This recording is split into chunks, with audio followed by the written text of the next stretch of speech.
మన ప్రభు అయిన యేసుక్రీస్తు ఘనమైన శ్రేష్టమైన నామంలో మీ అందరికీ శుభములు తెలియజేస్తున్నాం. ఇంతవరకు విన్న ఆదికాండము కార్యక్రమాల సందేశాల ద్వారా మీరెంతో ఆశీర్వదించబడి ఉన్నారని నమ్ముతున్నాం. మీరు నేర్చుకుంటూ వచ్చిన విషయాలన్నిటిపై మీరు పొందిన సంతోషం, సమాధానాన్ని బట్టి మీ కొరకు దేవుణ్ణి స్తుతిస్తున్నాం. గత పాఠంలో యోసేపు తన అన్నలతో బెన్యామీనుతో భోజనానికి కూర్చోవడాన్ని గురించి విన్నాం. యోసేపు ప్రపంచవ్యాప్తంగా గొప్ప అధికారి అయి ఉండి సహోదరుడిగా, కుమారుడుగా తన తండ్రి పట్ల, అన్నల పట్ల వ్యక్తపరిచిన ప్రేమ, ఎంతకాలము గడిచినా మరువని మమకారం, అనురాగం యోసేపులో చూస్తాం. యాకోబు దేవుని కృపలో ఎదుగుతూ ఉన్నాడు, కానీ నిరీక్షణ లేదు. విశ్వాసము నిరీక్షణ గుండా రుజువవుతుంది. తనకు ఇస్సాకు ఒక్కడై ఉన్నప్పటికీ అబ్రహాము ఎట్టి విశ్వాస నిరీక్షణలు కలిగి ఉన్నాడో, ఏ స్థాయిలో దేవుని నమ్మాడో చూశాం. కానీ యాకోబులో నిరీక్షణ కొరవడినట్లుగా మనం చూస్తున్నాం. తన తండ్రిని గూర్చి యూదా చెప్పిన విషయాలతో యోసేపు ఇక నిగ్రహించుకోలేక సుదీర్ఘ కాలంగా తన హృదయంలో ఉన్న దుఃఖాన్ని ఒక్కపెట్టున కుమ్మరించి తానే వారి సోదరుడనని తెలియపరుచుకున్నాడు. యేసుక్రీస్తుకు అనేక విధాలుగా ముంగుర్తుగా మనము యోసేపును చూస్తూ వచ్చాం. తన సహోదరులైన ఇశ్రాయేలీయులకు, విశ్వాసుల సంఘానికి ప్రభువు కనపరుచుకునే విషయం ముందుకు సంభవించినై ఉంది. ఈ సందేశం ద్వారా మీరు పొందిన సంతోషానుభూతిని మాకు తెలియజేస్తారు కదూ. ఇక నేటి పాఠంలోనికి వెళ్దామా? సోదరీ సోదరులారా, బావున్నారా? క్రీస్తునందు క్షేమంగా కుశలంగా ఉన్నారా? క్రీస్తునందలి మహిమైశ్వర్యానికి మనం వారసులం, దేవునికి బిడ్డలం. మనము దేవుణ్ణి స్తుతించవలసిన వారం. స్తుతి అంటే దేవుణ్ణి అది ఇది అడగటం కాదు. ఆయన ఇచ్చిన దానికి, ఆయన ఏమై ఉన్నాడో దానికి స్తుతి స్తోత్రములు సమర్పించడం. 100వ కీర్తన 4వ వచనం. కృతజ్ఞతార్పణలతో ఆయన గుమ్మములలో ప్రవేశిస్తాము. కీర్తనలు పాడుతూ ఆయన ఆవరణములలో ప్రవేశిస్తాము. ఆయనను స్తుతించండి, ఆయన మహిమను, ఆయన నామమును ఘనపరచండి. దేవుని శక్తి నిధిని స్తోత్రము ద్వారా మనము విడుదల చేస్తాము. దావీదు సితారా వాయించినప్పుడు దేవుని అభిషేకం వచ్చింది. 1 సమూయేలు 16వ అధ్యాయం 23వ వచనం. దురాత్మ వచ్చి సౌలును పట్టినప్పుడెల్లా దావీదు సితారా చేతపట్టుకుని వాయించగా దురాత్మ అతణ్ణి విడిచిపోయింది. అతడు సేదదీరి బాగయ్యాడు. 150వ కీర్తన 6వ వచనం. సకల ప్రాణులు యెహోవాను స్తుతించెదరుగాక. యెహోవాను స్తుతించండి. సరే, నేటి వాక్య పాఠం ఆదికాండం 46వ అధ్యాయం 28వ వచనం నుండి 47వ అధ్యాయం 2వ వచనం వరకు సావధానంగా వినండి. ఈజిప్టులో యోసేపునకు 2 కుమారులు కలిగారు. ఈజిప్టు దేశానికి వచ్చిన యాకోబు కుటుంబీకులందరూ మొత్తం 70 మంది. 70 మంది పితరులు ఈజిప్టుకు వెళ్ళారు. దేవుని వాగ్దానం ప్రకారం వీరు రాను రాను ఆకాశ నక్షత్రాల వలె విస్తరించారు. ఈజిప్టుకు వచ్చిన యాకోబు కుటుంబం 70 మంది. యాకోబు యోసేపు వద్దకు ముందుగా యూదాను పంపాడు. యూదా వీరికి దారి చూపాలి. వీరు గోషెను ప్రాంతానికి ప్రయాణం చెయ్యాలి. వారంతా గోషెను చేరుకున్నారు. యోసేపు తన రథాన్ని సిద్ధం చేశాడు. తన తండ్రి అయిన యాకోబుకు ఎదురు వెళ్ళాడు. గోషెనులో యోసేపు తన తండ్రిని కలుసుకున్నాడు. యోసేపు తండ్రి మెడ మీద పడి అతని మెడ పట్టుకొని ఎంతో ఏడ్చాడు. యోసేపు తన తండ్రి పట్ల చూపే ప్రేమ ఎంతో ఉద్రేకభరితం. తల్లిదండ్రులను సన్మానించాలని దేవుని ఆజ్ఞ.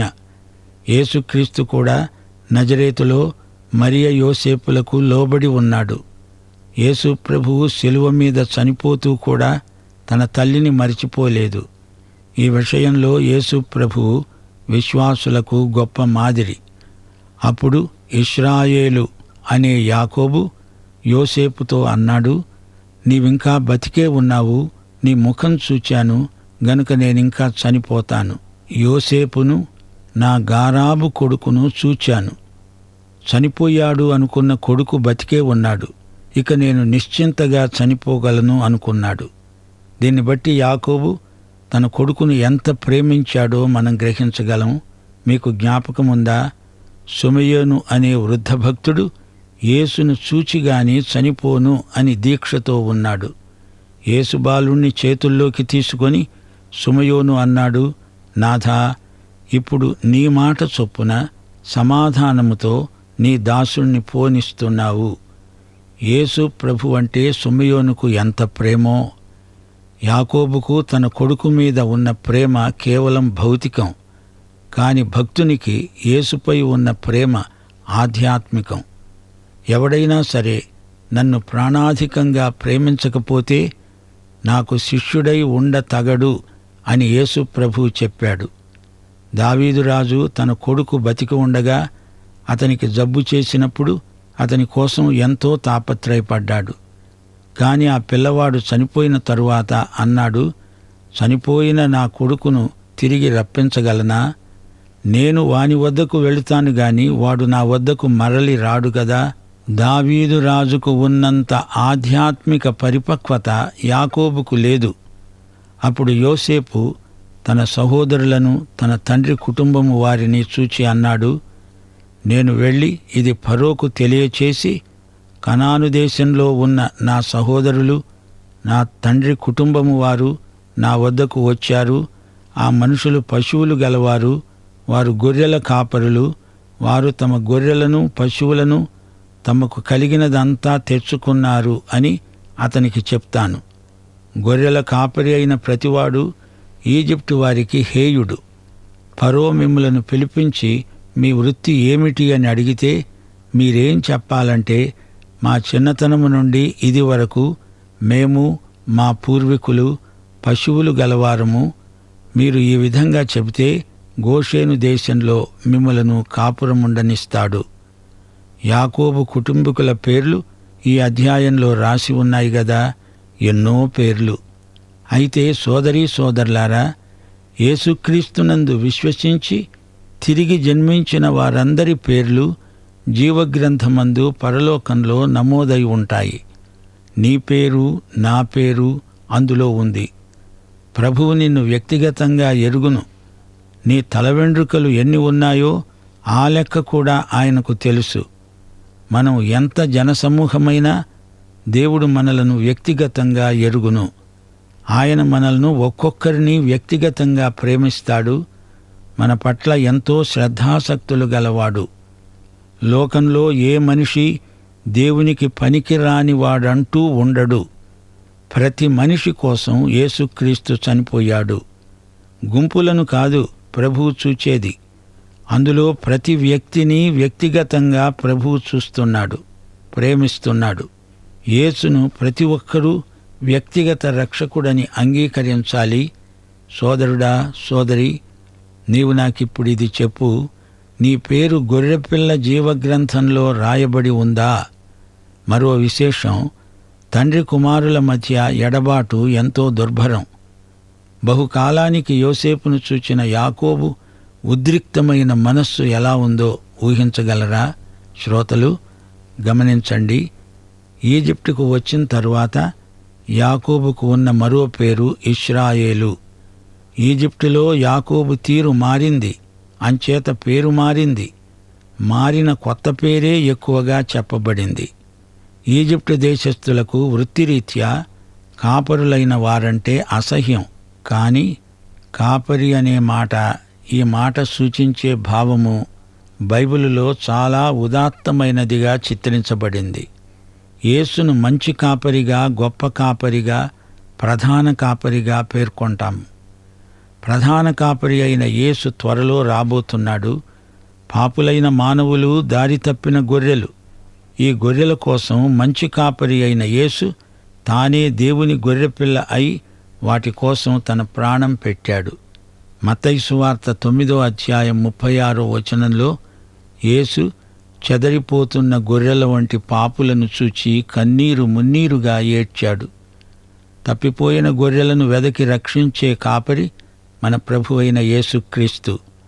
అయితే ఈ మంచి కాపరి అంటే లోకానికి ఇష్టం లేదు.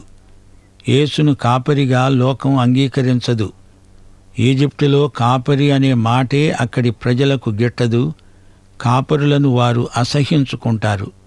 ఇక్కడ ఈజిప్టు లోకానికి సాదృశ్యంగా ఉంది.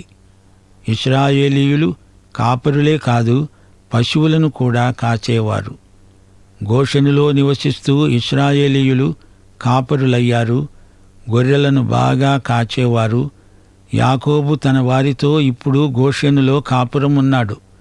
చాలా కాలం యాకోబు సంతతి అదే దేశంలో నివాసముండవలసి వచ్చింది.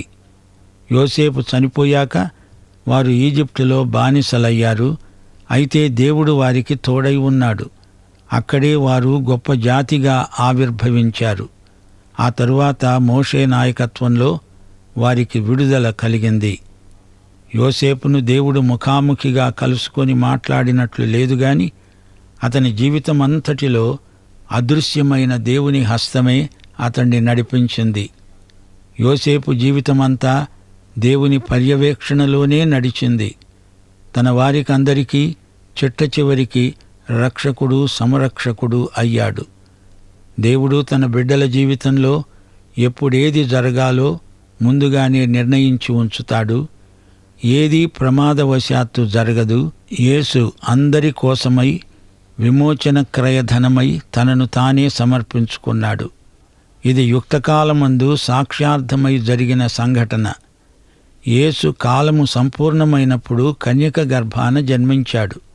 దేవుడంటున్నాడు, అనుకూల సమయమందు నీ మొర ఆలకించాను, రక్షణ దినమందు నిన్ను ఆదుకున్నాను. ఇదిగో ఇప్పుడే మిక్కిలి అనుకూలమైన సమయం, ఇదే రక్షణ దినం. యోసేపు జీవితంలో జరిగినదంతా దేవుని చిత్త ప్రకారమే జరిగింది. లూకాసు వార్త 21వ అధ్యాయం 33వ వచనంలో యేసు ప్రభు ఏమన్నాడు? ఆకాశము భూమి గతిస్తాయి గాని నా మాటలు ఏమాత్రమూ గతించవు. దేవుని చిత్తం, దేవుని మాట ఎన్నటికీ వీగిపోవు, జరిగి తీరతాయి. యోసేపు గుంటలో పడడం దేవుని చిత్తం, సింహాసనమెక్కటం దేవుని చిత్తం. దేవుని సంకల్ప సిద్ధికి ఈ సంఘటనలన్నీ దోహదపడ్డాయి అని మనం గ్రహించాలి. సోదరీ సోదరులారా, బైబిలులోని విశ్వాస వీరుల గాథలు నేడు మనకు ఎంతో ప్రయోజనాత్మకమైనవి. యాకోబు రాహేలు కోసం 14 సంవత్సరాలు కష్టించి పనిచేయవలసి వచ్చింది. రాహేలుకు యాకోబుకు జన్మించిన కుమారుడు యోసేపు. యాకోబుకు యోసేపంటే ఎంతో గారాబం. ఈ రోజున కూడా తల్లిదండ్రులు చేసే పొరపాటు ఇదే. పిల్లలందరిలో ఒకరిని ప్రత్యేకంగా గారాల కూచిగా చూస్తే మిగతా పిల్లలకు దీన్ని బట్టి ఉక్రోషం పుట్టుక రావడం సహజం. అన్నదమ్ముల మధ్య అపోహలకు తల్లిదండ్రులే కారకులవుతారు. యాకోబు యోసేపును అతిగా ప్రేమించటం వల్ల అనేక అగచాట్లు ప్రాప్తించాయి. బిడ్డల పట్ల అమితంగా మమతను పెంపొందించుకోవడం శరీరానుసారమైన మనసుకు ఫలితం. కలలుగనే యోసేపు అమాయకంగా తన కలలను తల్లిదండ్రులకు, అన్నలకు చెప్పటం వల్ల అనేక సమస్యలు తలెత్తాయి.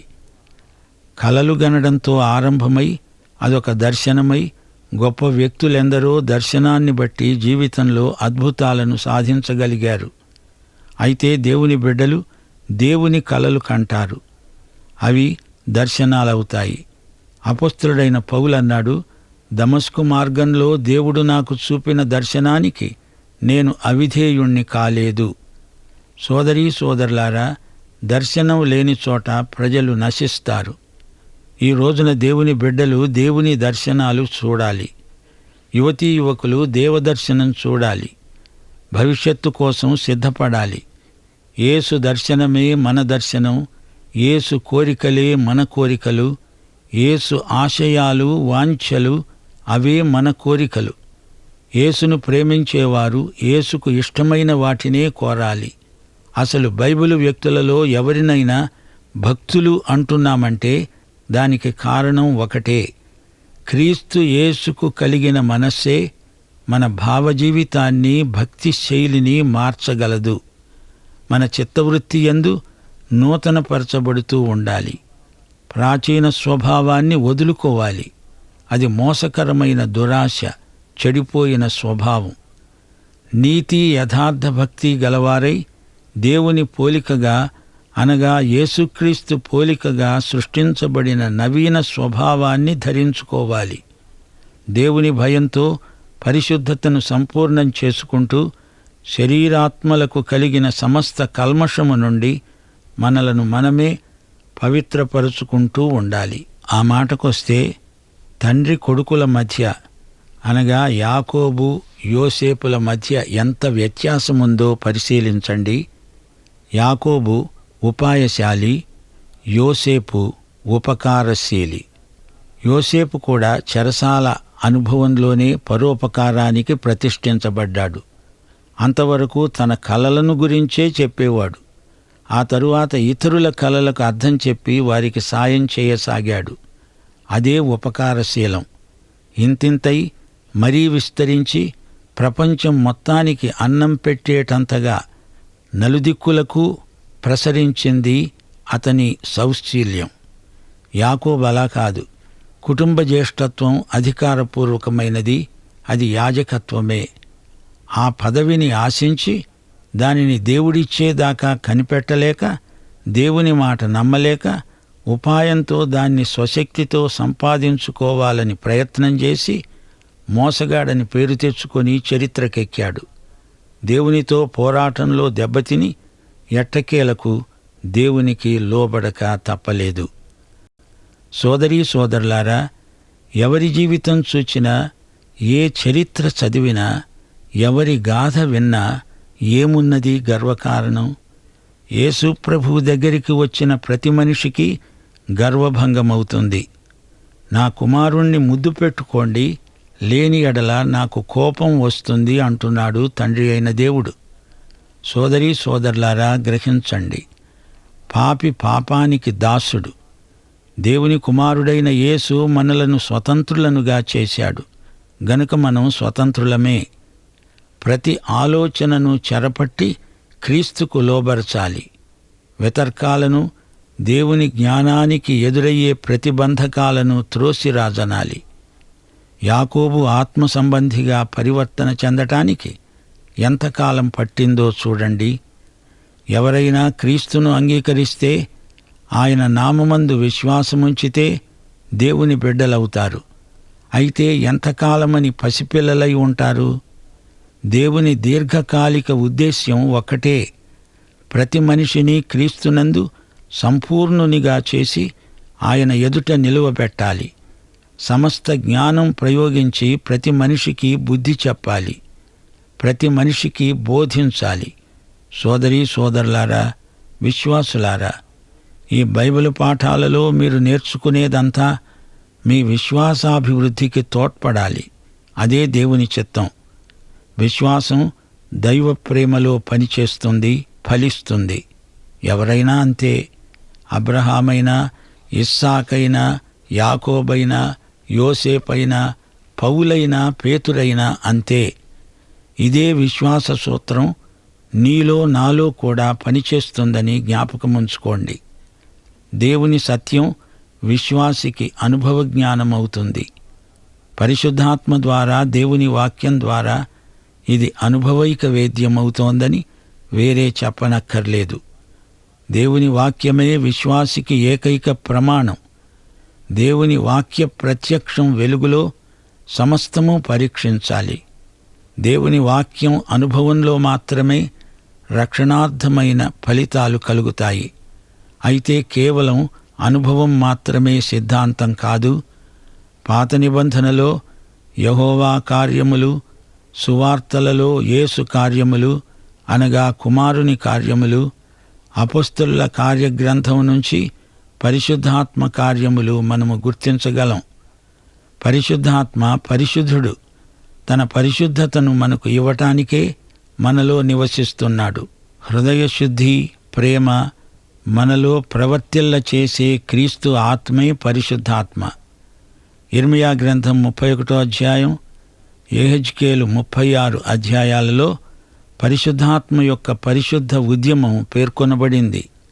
పవిత్రీకరణ, పవిత్రపరచటం అంటే ఒక వ్యక్తిని దేవుని వినియోగం కోసం ప్రత్యేకించటం. ఇస్సాకు ప్రత్యేకత అదే. ఎవరికీ అట్టి అద్భుత ప్రతిష్ఠ జరిగి ఉండలేదు. దేవుని బలిపీఠముపై ఇస్సాకు ప్రతిష్ఠించబడ్డాడు. ప్రభువు కోసం చచ్చి బ్రతికినట్లే పునర్జన్మ సంభూతుడై లేచి వచ్చాడు. అందుకే ఇస్సాకులో ఎన్ని బలహీనతలున్నా అతణ్ణి దేవుడు వాడుకోవలసి వచ్చింది. దేవునికి ప్రతిష్ఠితమైనది మరొక పనికి వాడకూడదు. అది దైవ నిర్ణయం. పాత నిబంధనలో యెహోవా మందిరములోని సేవోపకరణములు పాతగిలినా వాటిని మరో రూపంలో వాడతారే గాని వాటిని తీసి పారవేయరు. దేవునికి ప్రతిష్ఠించబడిన వ్యక్తి ఎట్టి పరిస్థితిలోనూ మరో పని చెయ్యలేడు.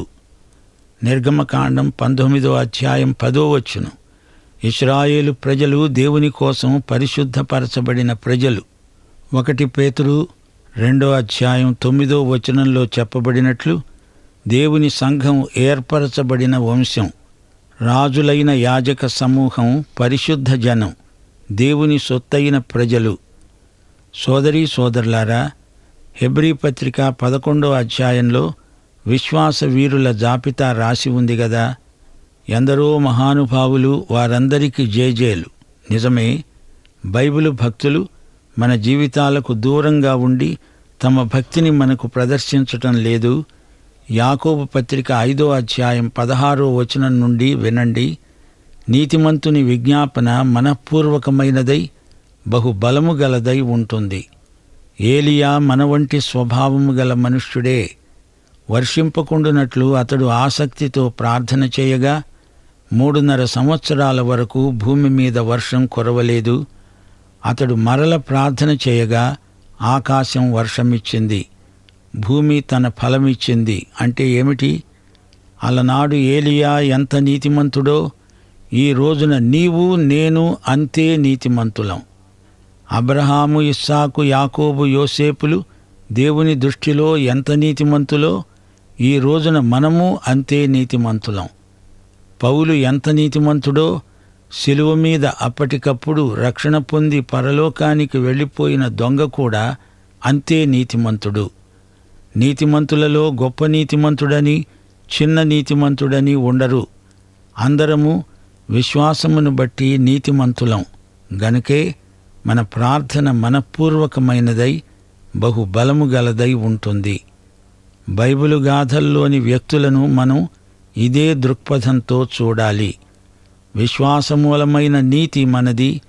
నీతి కారణమైన నియమాన్ని అనుసరించాలి. విశ్వాసం క్రియామూలమైనది కాదు. దేవుని జ్ఞానానుసారమైన ఆసక్తి ఉండాలి. మనం విశ్వాసవాక్యములే ప్రకటిస్తాము. దేవుని కృపామహదైశ్వర్యంలో మనం పాలు పొందుతున్నాము. ఈ రోజుల్లో మానసిక వ్యాధులు ఎక్కువవుతున్నాయి. శరీర రోగాలు చాలా వరకు నయమవుతున్నాయి. కానీ ఈ రోగాలను సైతాను మనుష్యుల మనస్సుల్లోకి బదిలీ చేస్తున్నాడు. కుటుంబాలు చిన్నాభిన్నమైపోతున్నాయి. విడాకుల వైపు భార్యాభర్తలు మొగ్గు చూపుతున్నారు. యువతీ యువకులలో మానసిక శూన్యం ఏర్పడుతోంది. డబ్బు ఉంది గాని మానసిక దారిద్ర్యం ఎక్కువైపోతోంది. అందుకే నేటి సగటు మనిషికి బైబిలు సందేశం ఎంతో అవసరం. యేసుక్రీస్తు గొప్ప ఆత్మల సంపాదకుడు. అలాగే ఆయన రాయబారులు కూడా ఆత్మల సంపాదకులే. క్రైస్తవుడు అంటే క్రీస్తు లాంటివాడు అని అర్థం. నీవు ఏ సేవలో ఉన్నా విశ్వాసివైతే ప్రాథమికంగా ఆత్మల సంపాదకుడవు అనే సంగతి మర్చిపోవద్దు. పాత నిబంధనలో, ఆదికాండంలో మనం నేర్చుకుంటున్న సత్యాలు మా శ్రోతల విశ్వాసాన్ని బలవత్తరం చేస్తాయని మా నిరీక్షణ. వాక్యం వింటూ ఉండగా విశ్వాసులకు దినదిన ప్రవర్ధమానమైన భక్తిభావం అలవడుతుంది. ఇప్పుడు మనం ఆదికాండం 47వ అధ్యాయంలో ప్రవేశిస్తున్నాము. యాకోబు, అతని కుటుంబమంతా ఈజిప్టుకు వచ్చేశారు. యోసేపు ఎంతో చాకచక్యంగా ఫరోను ఒప్పించి యాకోబు కుటుంబీకులు గోషెను ప్రాంతంలో నివాసముండడానికి అనుమతి ఇప్పించాడు. గోషెను ప్రదేశం మంచి సారవంతమైన భూమి. అయితే ప్రస్తుతం అంతటా కరువు. ఎక్కడి భూమి అయినా ఆ సమయంలో విలువలేనిదే అయిపోయింది. 47వ అధ్యాయంలో యోసేపు జీవితానికి మహర్దశ ప్రాప్తించిందని చెప్పవచ్చు. యాకోబు జీవితం ఆరంభంలో అంత మంచి వ్యక్తి అనిపించడు, కాని రాను రాను అంచెల వారీగా అతని వ్యక్తిత్వం మెరుగుపడుతూ వచ్చింది. ఈజిప్టుకు వచ్చాక అతడు ఒక విశ్వాసిగా, విశ్వసనీయుడుగా మనకు కనిపిస్తాడు. లోకమంతటా కరువు రాను రాను ఉద్ధృతమవుతూ వచ్చింది. అయితే ఈ కరువు విషయం 2 దేశాలకు సంబంధించినంతవరకే ఆదికాండంలో ప్రస్తావించబడింది. పాఠం ఇంతటితో సమాప్తం. ప్రభు అయిన యేసుక్రీస్తు వారి కృప, తండ్రి అయిన దేవుని ప్రేమ, పరిశుద్ధాత్మ యొక్క అన్యోన్య సహవాసము నిత్యత్వము పర్యంతము మనకందరికీ తోడై ఉండునుగాక. ఆమేన్. ప్రియులారా, ఇంతవరకు విన్న ఈ గొప్ప సందేశం మిమ్మల్నెంతో సంతోషపరిచిందని నమ్ముతున్నాం. యాకోబు జీవితంలో ఒక మధురమైన ఘట్టాన్ని చూశాం. ఇక తన జీవితంలో యోసేపును చూస్తానని ఎప్పుడు కూడా యాకోబు అనుకోలేదు. కానీ యోసేపును చూసిన తర్వాత ఎంతో తన్మయం చెందాడు యాకోబు. ఈ అధ్యాయంలో పరిశుద్ధాత్మ దేవుడు యాకోబు సంతతి పేర్లను లిఖించాడని చూశాం. దీని ద్వారా మనం ఒక గొప్ప సత్యాన్ని జ్ఞాపకం చేయబడుతున్నాం. అదేమిటంటే మన పేర్లు జీవగ్రంథంలో వ్రాయబడ్డాయా? ప్రియ సహోదరి, సహోదరుడా, యేసుక్రీస్తును స్వంత రక్షకునిగా అంగీకరించిన వారి పేర్లు మాత్రమే జీవగ్రంథంలో వ్రాయబడతాయని గ్రహించగలం. దేవుడు యోసేపుతో ముఖాముఖిగా మాట్లాడినట్లుగా ఎక్కడ చూడం, కానీ దేవుని అదృశ్య హస్తము మాత్రము ప్రతి క్షణము యోసేపును నడిపించినట్లుగా చూడగలం. యోసేపు జీవితంలో సంభవించిన ప్రతి సంఘటన దేవుని చిత్తమే. అయితే ఆ చిత్తానికి మనము లోబడి దానికి కట్టుబడి జీవించినప్పుడే దేవుడు మనలను హెచ్చిస్తాడు. బైబిల్లోని విశ్వాస వీరుల జీవితాల్లో ఈ సత్యం ఎంతో స్పష్టంగా కనిపిస్తుంది. ప్రియ సహోదరుడా, సహోదరి, నేటి సందేశం ద్వారా దేవుడు మీతో సూటిగా మాట్లాడి ఉన్నాడని నమ్ముచున్నాం. యోసేపు వలె దేవుని చిత్తానికి మనం లోబడదాం. అట్టి కృపను దేవుడు మనకు దయచేయనుగాక. దైవాశీస్సులు.